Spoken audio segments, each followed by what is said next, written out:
Hi, I'm Dick Hutto. And I'm Surreal. And today we're heading where? Up Blue Mountain. Blue Mountain Nature Trail through a 17-year-old fire. Beautiful. It's a gorgeous day. The Black Mountain Fire 2003 burned, creating this beautiful, open, early successional patch. We're so lucky to have had such a severe fire so close to town.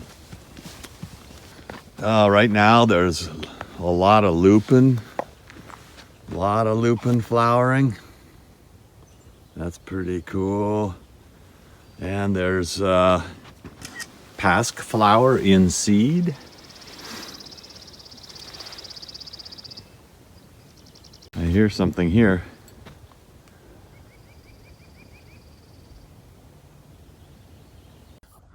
Hey, the tippy top of this tiny little snag is beautiful. Call White-breasted Nuthatch. Go wink, wink, wink, wink, wink, wink, wink, wink, wink, wink. Yes, the essence of White-breasted Nuthatch was captured by Arthur Cleveland Bent in his Life Histories of North American Birds just after the turn of the century.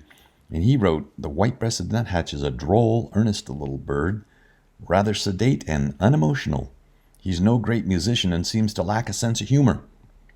He goes on to say, "It's a characteristic pose of the nuthatch, perhaps unique among birds, to stand head downward on the trunk of a tree with the neck extended backward, the bill pointing straight outward from the bark."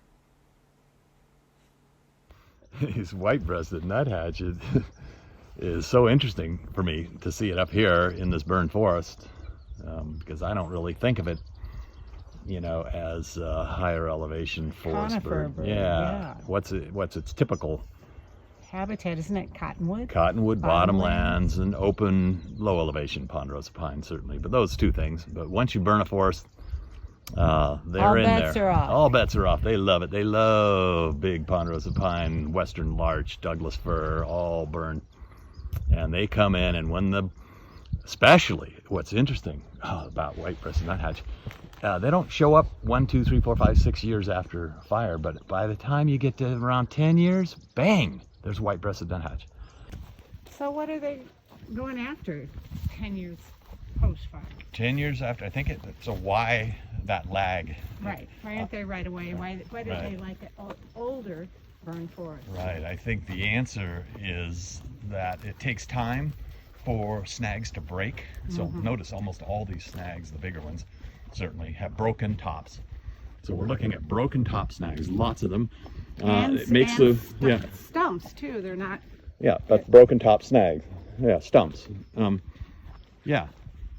And so what? Well, I think that means the trees are relatively rotten, which makes them relatively easy to dig in. Because they do some of their own digging. Right. The nuthatches. Nuthatches dig their own nest cavities, just like woodpeckers, but they need relatively soft wood.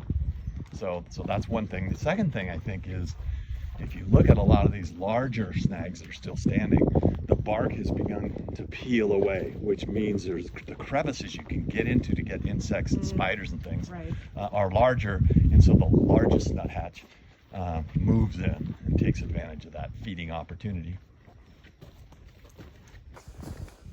So, glad you could join us for this walk through burned forest.